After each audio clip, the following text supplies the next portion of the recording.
Halo, saya Sally Piri. Selamat datang di Proximity.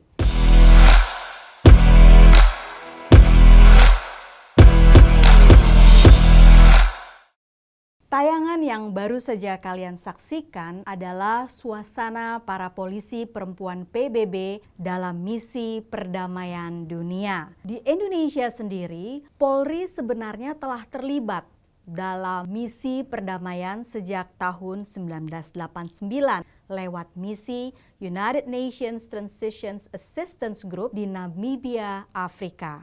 Pada tahun 1995, untuk pertama kalinya polisi perempuan Indonesia dilibatkan dalam misi perdamaian dunia di Bosnia. Kesatuan Polisi Perempuan ini berada di bawah naungan Kepolisian Republik Indonesia, tepatnya di Divisi Hubungan Internasional atau Divhubinter sebagai pengawas dan pembantu pimpinan dalam bidang internasional dipimpin oleh Inspektur Jenderal yang bertanggung jawab kepada Kapolri.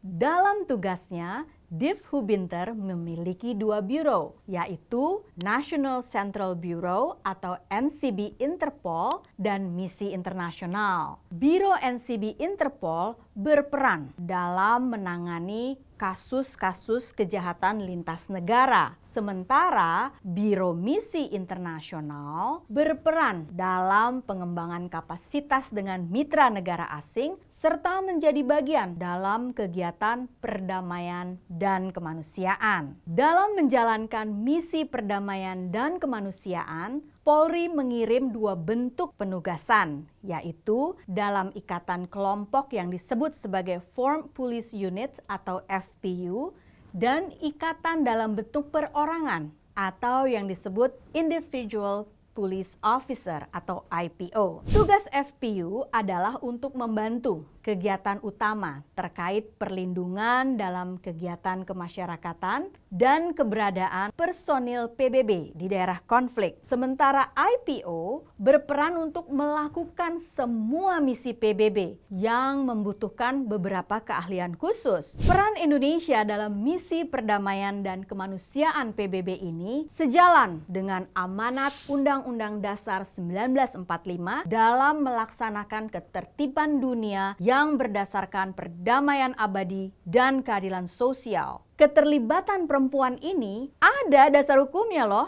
Aturan ini dipertegas melalui kerangka hukum nasional dan internasional. PBB itu sudah menggariskan kepada Police Contributing Country atau Troops Contributing Country bahwa komposisi dalam pengiriman personilnya baik TNI atau polisi itu harus mengikutsertakan perempuan.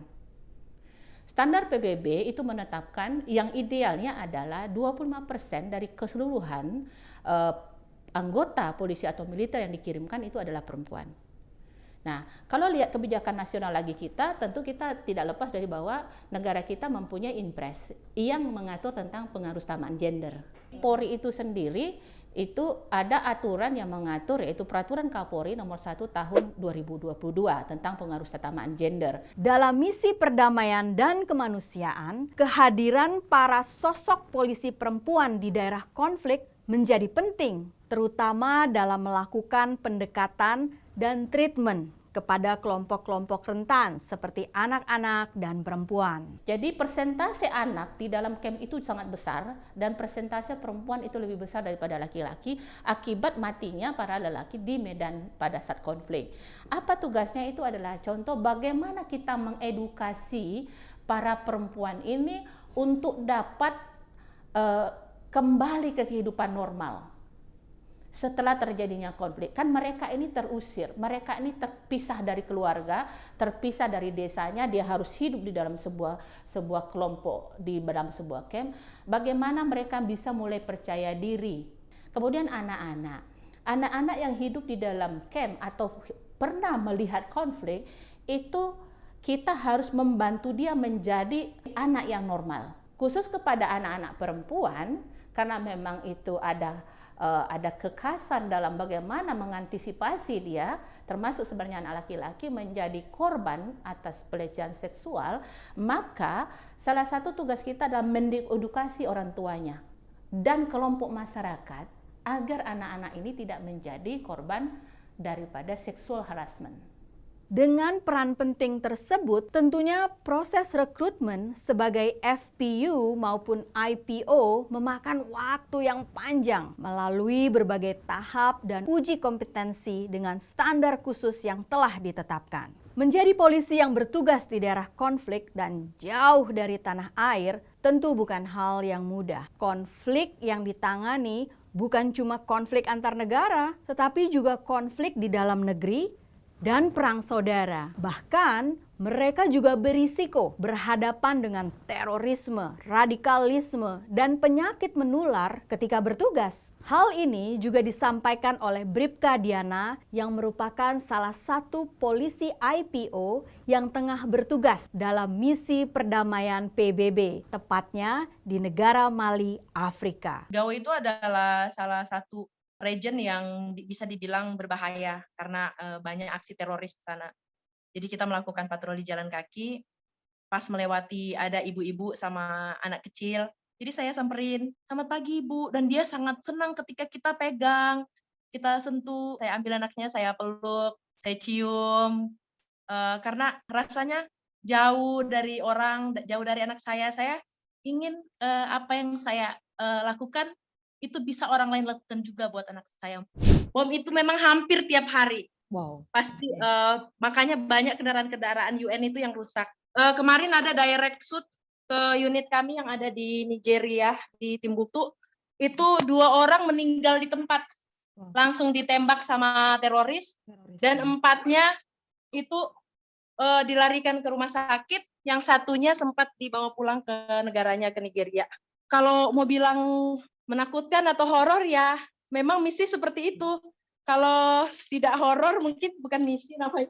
Dan kita sudah dipersiapkan ketika ada serangan, ketika ada kegiatan seperti itu, kita gimana cara penanganannya. Syarat 25% keterlibatan polisi perempuan dalam misi perdamaian dunia yang ditetapkan oleh PBB bukanlah hal yang mudah.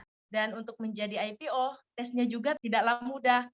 Karena setelah kita mengadakan tes yang dilakukan oleh DHI di tingkat Mabes, kemudian semua yang dinyatakan bisa lolos untuk mengikuti tes selanjutnya, itu akan menerima tes dari tim yang berasal dari New York. Memang tantangannya kayak masih banyak orang yang berpikir bahwa perempuan pasti dia tidak bisa, pasti dia kurang kalau di Indonesia bilang kurang patah-patah, kurang taktis. Saya ingin membuktikan dan memberikan contoh kepada FPU yang perempuan bahwa tidak ada yang tidak bisa kita lakukan, pasti bisa. Gimana? Hebat kan sosok-sosok perempuan tangguh ini? Udah melewati proses perekrutan yang kompleks, ditugaskan di negara orang, banyak konflik yang mengancam juga. Kurang tangguh apa lagi? Apa yang dilakukan adalah memberikan gambaran-gambaran yang jelas kepada perempuan tersebut bahwa daerah misi itu adalah daerah yang sangat ramah sama perempuan. Jadi mulai dari perencanaan logistiknya sendiri itu sudah ramah perempuan. Dan sehingga calon ini yang dengan pemahaman yang salah itu, dia bisa, oh ternyata misi ini tidak seseram itu, ternyata aku bisa menjadi orang di sana, bisa bantu anak orang, bisa ngajar, bonusnya dapat gaji. Saya ingin membuktikan kepada dunia bahwa wanita Indonesia mampu bersaing secara internasional dengan perempuan-perempuan lain dari negara-negara yang lain. Mungkin karena saya terlatih, berasal dari Brimob, dari Bintara Baru, saya dilatih, mental saya sudah biasa ditempa, saya dilatih seperti apa di Brimob, mungkin itu yang membuat rasa takut saya agak sedikit nggak ada. Pengalaman AKBP Mulyawati dan Bribka Diana tadi membuktikan bahwa mereka mampu bertahan menjalankan misi-misi penting di daerah konflik yang penyelesaiannya tidak selalu soal angkat senjata. Mari kita doakan agar mereka selalu diberikan kesehatan dan keselamatan dalam menjalankan misi perdamaian dunia. Saya Sally Piri, pamit undur diri.